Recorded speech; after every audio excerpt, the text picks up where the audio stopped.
¿Cómo están, apreciables alumnas y alumnos de segundo grado? Yo soy el profe Mayo, quien los orientará en esta materia de Historia de México. El día de hoy veremos un tema muy interesante. Les tengo un reto y les garantizo que aprenderán mucho sobre nuestra historia nacional.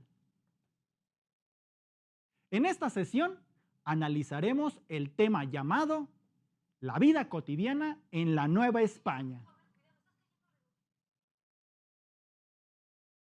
Pero antes de iniciar, recuerda lavar tus manos constantemente y cuando salgas, usa cubrebocas en todo momento.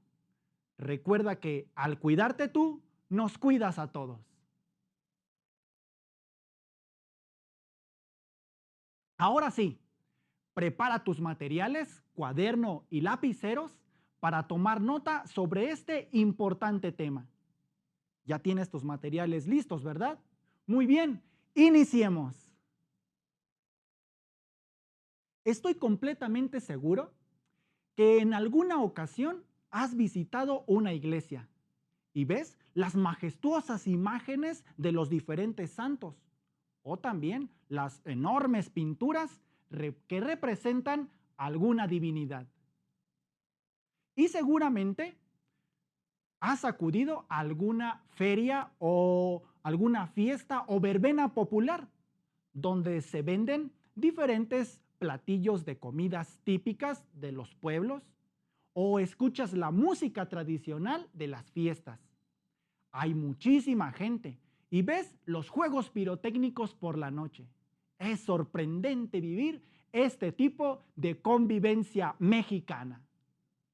O díganme ustedes, ¿a poco no es bonito revivir los juegos familiares y tradicionales como por ejemplo la lotería, el serpientes y escaleras, el trompo y tantos otros? ¿A poco no es padre que recordemos a nuestros difuntos haciéndoles ofrendas y hasta disfrazarnos de catrinas ese día?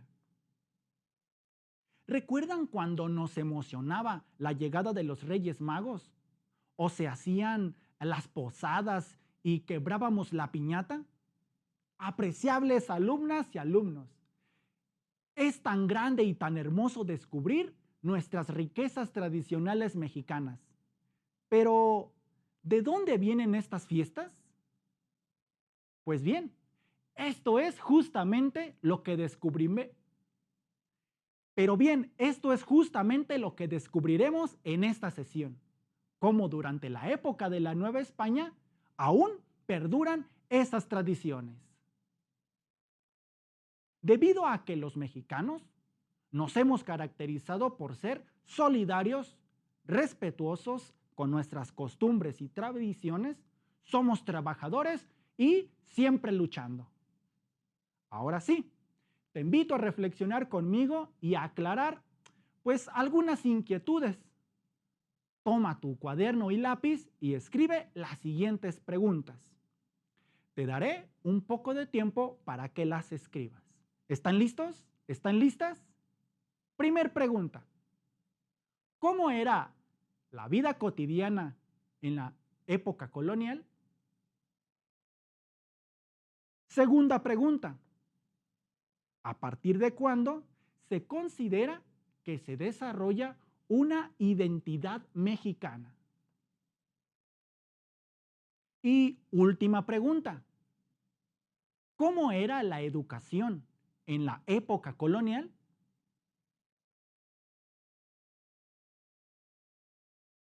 Ya las anotaste, ¿cierto? Ahora sí, acompáñame a resolver en común y a explicar brevemente este tema.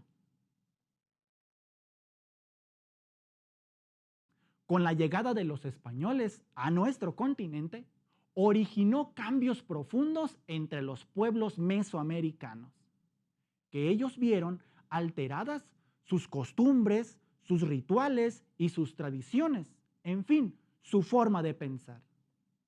Todas estas transformaciones marcarían la forma en que nos percibimos como herederos de una cultura mestiza y Además, nos marcaría el rumbo hacia un nuevo episodio de nuestra historia, llamada la colonia novohispana.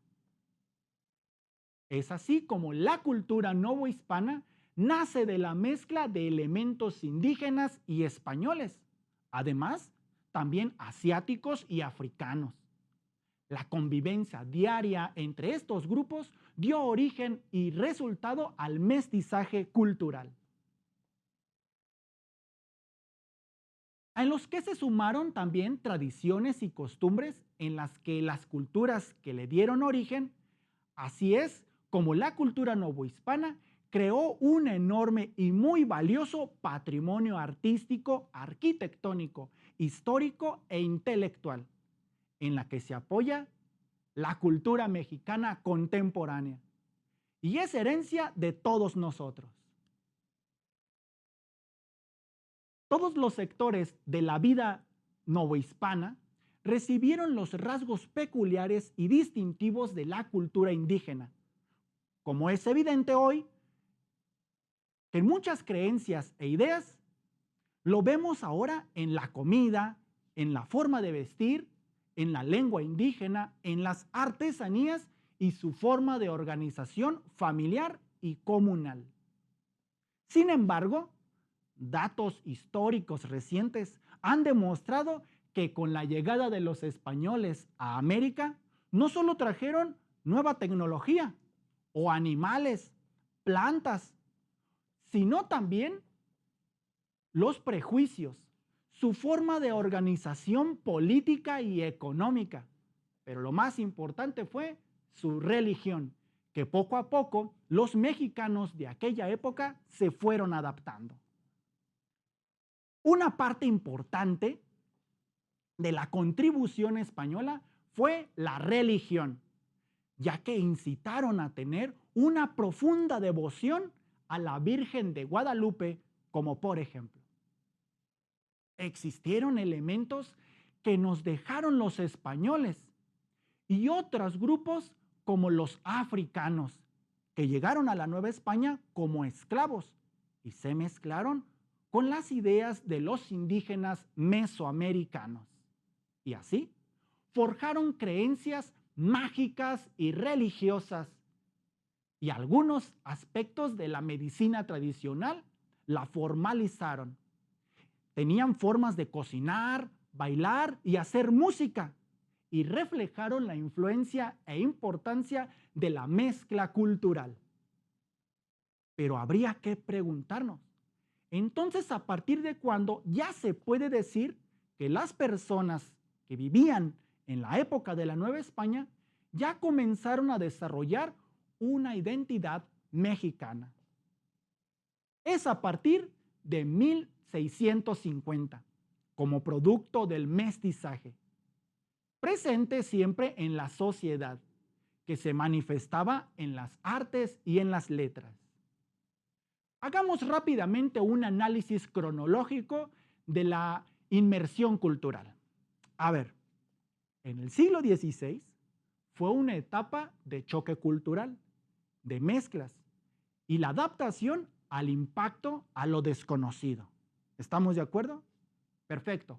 En el siglo XVII fue principalmente de integración cultural, donde se forja la ilustración mexicana con figuras como Carlos de Sigüenza y Góngora y Juana de Asbaje, mejor conocida como Sor Juana Inés de la Cruz.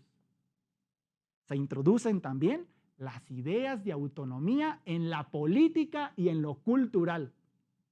Y se perfila el nacimiento de un movimiento intelectual con valores universales como la palabra libertad.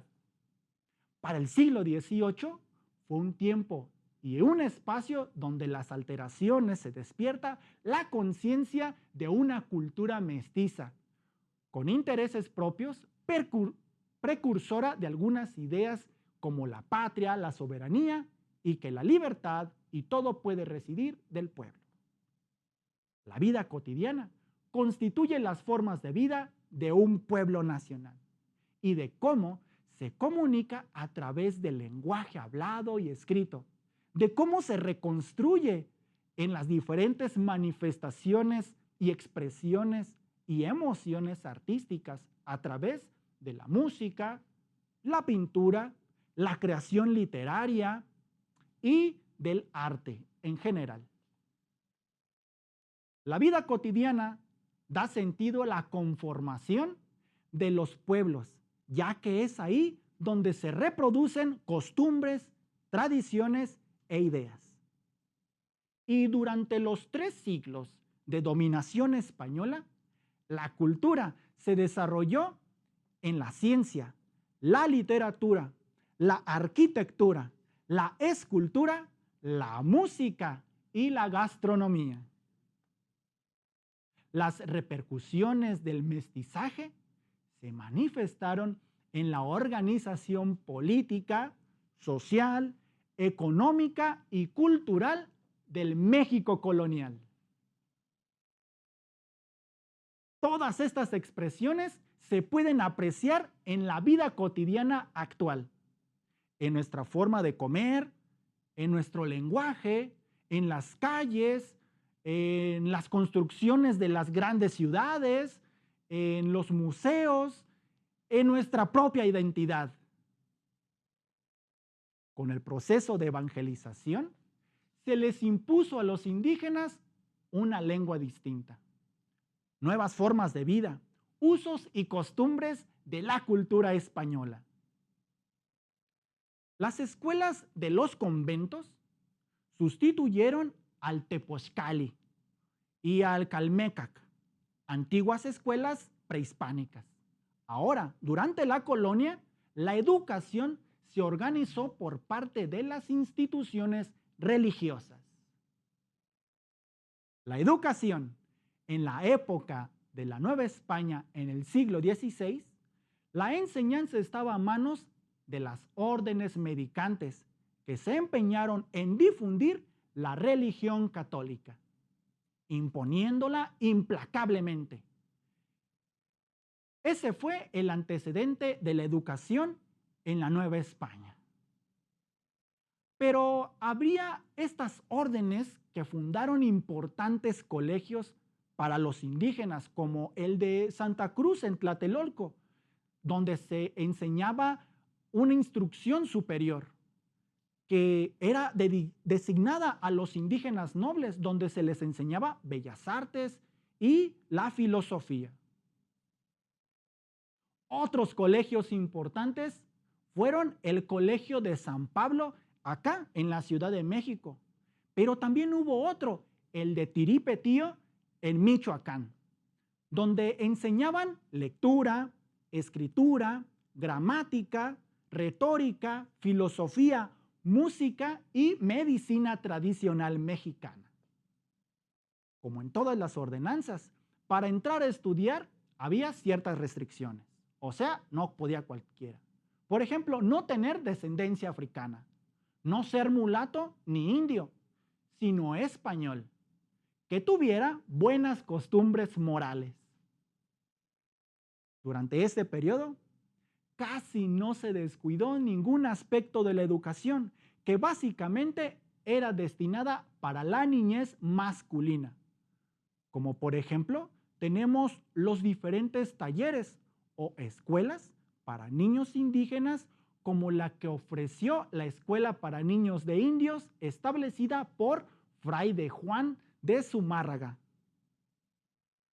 Con lo que respecta a las niñas, no se les brindó mayor atención, sino hasta el siglo XVIII, cuando don Antonio de Mendoza fundó un asilo para las niñas mestizas abandonadas, donde aprendían religión, costura y bordado, pero sin ninguna preparación académica. Por otra parte, los grandes cambios y movimientos culturales surgían en Europa en el siglo XVI, como el Renacimiento italiano, el humanismo español y la Contrarreforma católica, que influyeron de manera notable en la educación y la cultura de la Nueva España. Veamos esto, porque con el establecimiento de la universidad obedeció a una incesante solicitud de los criollos, que demandaba una educación superior, sin tener que enviar a los hijos a España. En la universidad, los estudiantes podían elegir entre otras carreras como teología, derecho, filosofía, medicina y las bellas artes. Pero platiquemos de una de las artes primordiales que fue la pintura en la Nueva España. El principal patrocinador de las obras pictóricas en la Nueva España fue la Iglesia Católica. En el siglo XVI destaca la pintura mural en los recintos de los conventos, en las capillas, en las naves, en la sacristía, en los pórticos de los templos. Los tlacuilos, que eran los pintores indígenas, decoraron los primeros templos y que fueron los artistas que realizaron los murales. Ellos son los egresados de las escuelas novohispanas de artes y oficios. Pero al mismo tiempo, a este proceso se incorporaron los estilos artísticos europeos, que condujeron a la imposición de técnicas, modelos y formas de representación externas, tales como la pintura al temple o al óleo, el uso de la perspectiva como forma de representación espacial, la transferencia de imágenes cristianas como símbolos ajenos a la cultura de los pueblos antiguos de México. No obstante, subsistieron diversos elementos artísticos indígenas y se fusionaron con los españoles, produciendo obras con un sincretismo artístico impresionante y lleno de mucha cultura. La pintura al óleo, por ejemplo, fue un lienzo realizado por los criollos, que estaban al servicio de la iglesia, y todo giraba en función de la misma, la Iglesia Católica. En el año de 1555, la autoridad clerical decreta que ningún español o indígena podía pintar imágenes o retablos sin previo examen y sin la autorización del clero. Para el año de 1557, las autoridades virreinales dictaminaron una jerarquía gremial formada por aprendices, oficiales y maestros. El arte español del siglo de oro tuvo influencia determinante en los pintores mexicanos. Así es, estimada y estimado alumno, como te diste cuenta, nuestra historia nacional es muy interesante. Tiene muchísimos acontecimientos que debemos saber para estar bien informados y reflexionar y compartir con la familia. Pues bien, de lo que has aprendido hasta este momento, les tengo a ustedes un reto. Pero para eso llama rápido a algún miembro de la familia que te ayude a resolver el siguiente reto, que consiste en dibujar lo más claro y lo más bonito posible la siguiente pintura. ¿Están listos? Te doy unos minutos para que inicies a dibujar la pintura y mientras te platico algunas curiosidades de la pintura. ¿Te parece bien? Perfecto. Mira que durante la etapa barroca representó básicamente el entorno social, vinculado a la religión, pero también dejó constancia de costumbres y espacios de la realidad cotidiana. Como lo podemos observar en algunos cuadros del pintor Miguel Cabrera. Él fue mexicano, nacido en el estado de Oaxaca en el año de 1695. ¿Cómo vas? ¿Vas bien? Bien, Miguel Cabrera es considerado uno de los máximos exponentes de la pintura barroca novohispana del siglo XVIII. Como cuadros, como por ejemplo el que acabas de ver, el de Sor Juana Inés de la Cruz y otras obras que él realizó. ¿Qué te pareció el reto? ¿Divertido? Recuerda mejorarlo y guardarlo para que le muestres a tu profesor el producto. Este día has logrado aprender y podrás explicar por qué México ha mantenido sus costumbres y tradiciones. Y te percataste de que muchas de las festividades surgen a partir de la mezcla cultural entre los españoles e indígenas. Es más, hasta también de otras razas. Por otra parte, aprendiste que fue a partir de 1650 donde se consideraba que ya se implementaba una identidad social, pero mexicana. Y sobre la educación, que era importante e impuesta por los evangelizadores y dirigida a los infantes. México es un país que actualmente ha respetado y mantenido sus costumbres y tradiciones, y que gracias al pasado cultural, México es rico en todos los sentidos, y es nuestro trabajo difundir su importancia y valorar el pasado. Aún falta mucho por escribir en nuestra historia de México, y tú, alumno y alumna, eres protagonista de ella.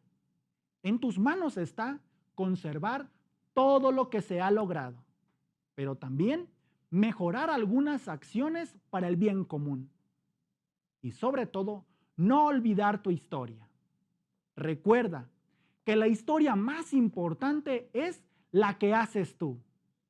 Nos vemos en el próximo tema.